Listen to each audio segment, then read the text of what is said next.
তুমি তো কাট তুমি তো কাটি পাখি পাখির নাম দাও। না না, কাঠ পাখি মানে কি? ও কি পাখি? টুনটুনি পাখি না, টুনটুনি পাখি না, বক পাখি। আর পারতো কি পাখি? মুরগি। ব্রয়লার মুরগি, তুই সোনালি মুরগি ও ব্রয়লার মুরগি, তাই না?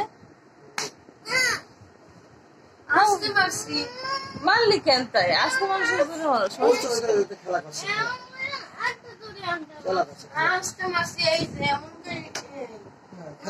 তোমার যদি সত্যি সত্যি মারে তা তুমি থাকবা? তোমার তো ভাইঙ্গেছে একেবারে মেডিকেল করে। তোমার যে খালি টুনটুনি পাখি ব্রয়লার মুরগি সাপ দিলে কিন্তু আলু ভর্তা তুমি শেষ।